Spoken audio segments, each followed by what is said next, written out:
Hi, and welcome to another episode of Hot Takes with me, the Silver Fox. And yes, this is the one you've been waiting for. We're going to address the issue of Mr. Murrell's Jaguar. Yep, we're going to have a look at it, because when you get in and look at this story, it is as shady as can possibly be. And it is no wonder that the fraud police are looking into it. This alone is another near £100,000 scam, potentially, allegedly. And it is the one that's possibly going to be the one that breaks the camel's back. This is wonderful to read. We're going to go through it. We're going to look at the details here. And I'm going to have to present them as sort of unobtrusively as I can, if you like. I cannot make accusations, as you know. But we're going to ask questions. Questions are allowed. So we will ask those questions. But I will begin by asking you a simple question. To the 65% of my regular viewers and to new viewers who may have just turned up, do please hit the subscribe button. The channel needs all the help it can get. YouTube pushes us down because we're political. Every time you subscribe, we get a slightly louder voice and we can bring the truth to you about this nefarious group of crooks at the top of Scottish politics. Let's go in and have a look at the story.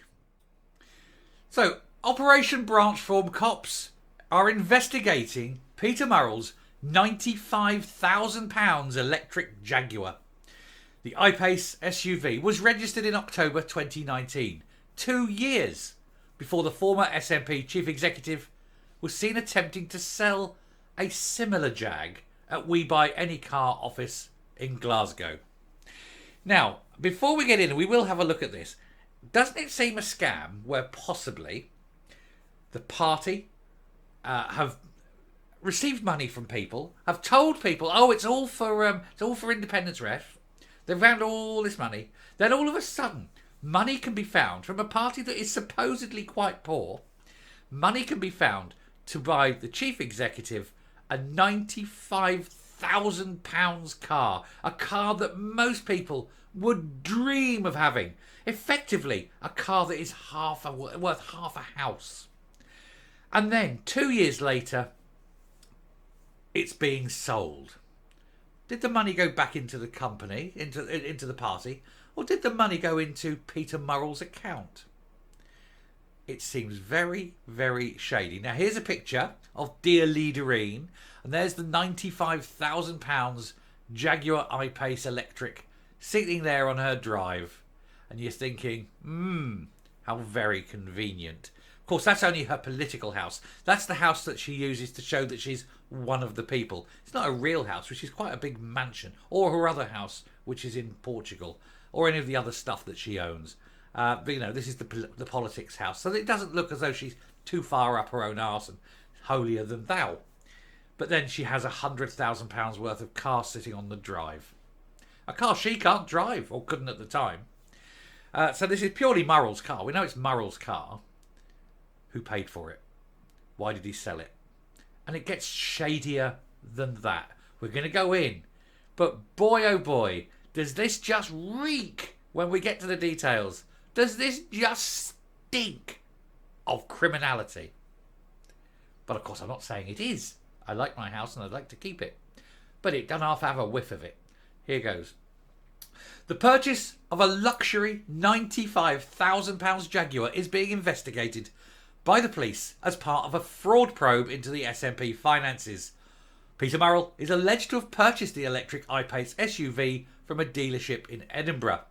A top-of-the-range motor fitting the description of the Jaguar, which was registered in October 2019, was photographed in the driveway of the Glasgow home of the former SNP chief executive, which he shares with his alleged wife, Nicola Sturgeon, in March 2021. Fine. The revelation in the Sunday Mail heaps pressure on Mr. Murrell, 59. If he's only 59, he's had a hard life, hasn't he? And the former First Minister, who've both been arrested and questioned as suspects by Operation Branchform detectives, and the car has since been sold.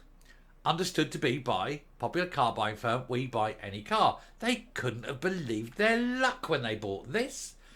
A couple of years old, big electric, nearly £100,000 car, you'd have known that they'd have offered you half the price.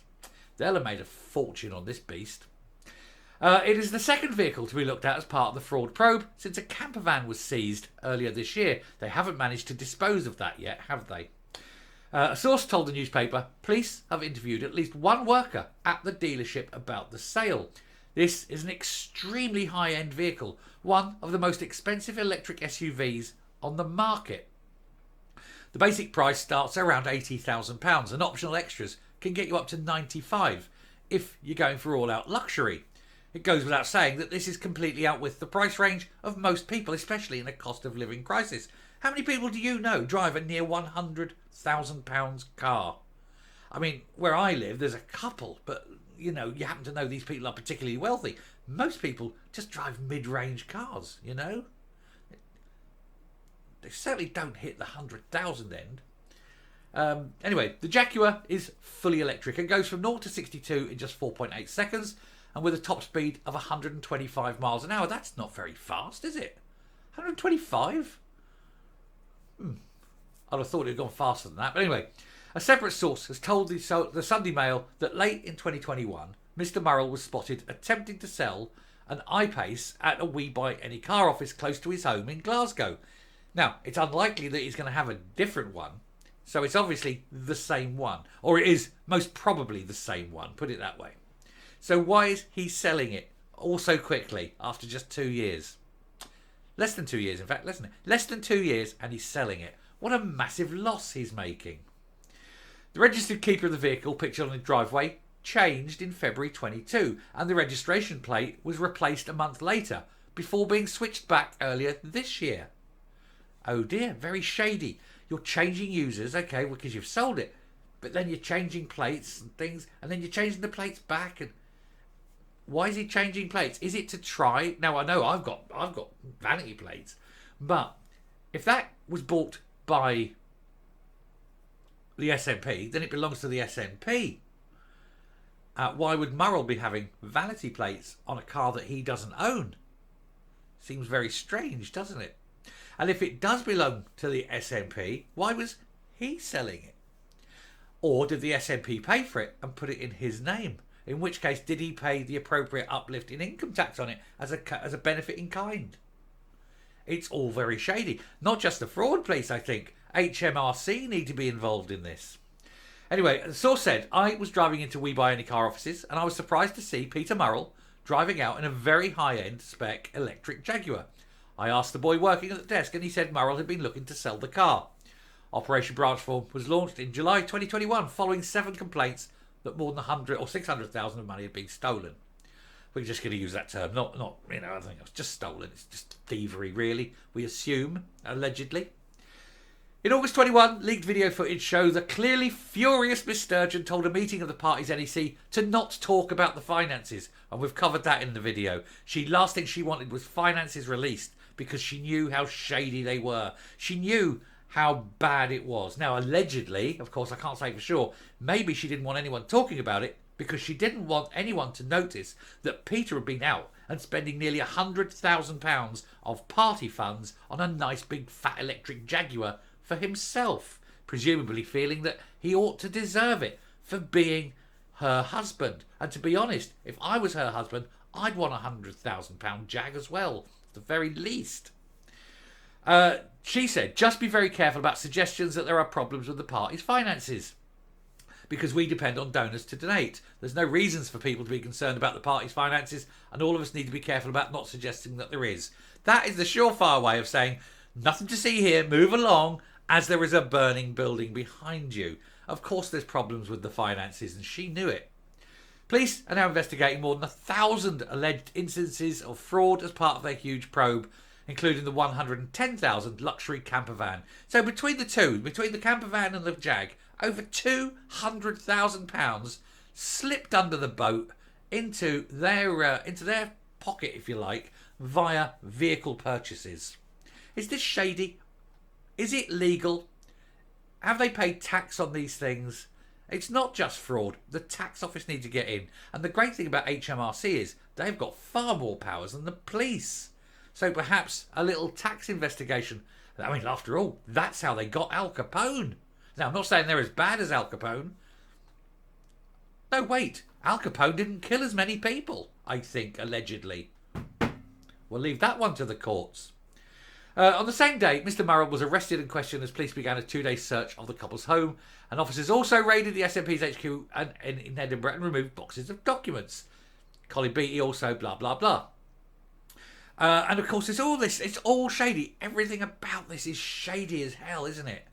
And these cars, so you're changing number plates. Who's paying for the cars? Who benefited from the sale of the car? Who was the number plates? Were they vanity plates? Who owned the vanity plates? Shady thievery all the time. Anyway, money left to the SNP in wills is also being investigated, as well as the purchase of everything from pots and pans to luxury pens to jewellery and other household items, including a fridge freezer.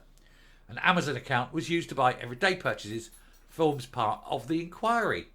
Police are also seeking burner phones and SIM cards at various stages in the investigation, while First Minister Humza Yousaf has admitted he has seen a list of items on a warrant. Earlier this year, outgoing Police Chief Constable Sir Ian Livingstone, previously owned and bought and paid for by the SNP allegedly, revealed the probe had grown beyond the initial allegation of fraud and he was powerless to stop it. He hinted it had expanded to look at potential embezzlement and the misuse of funds. I think both of those are clearly correct.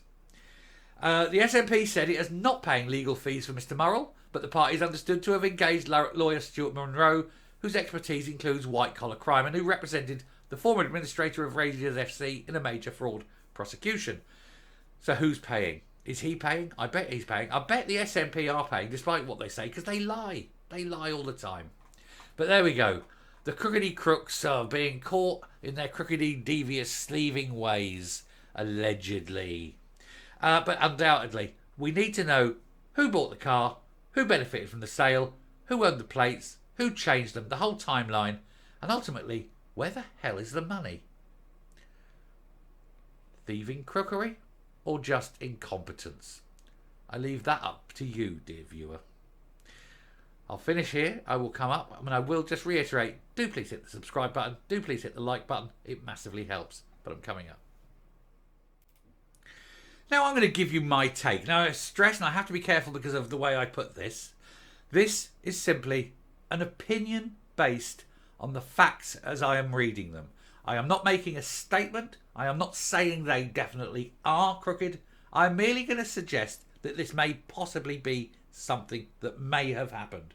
And that is, it is possible that in order to defraud the party of significant funds, but to do so under the radar and not make it obvious, then Murrell and others arranged for certain vehicles to be purchased by the party, transferred into their personal names, held for a short period of time, and then sold, with the cash going to Murrell and others, potentially.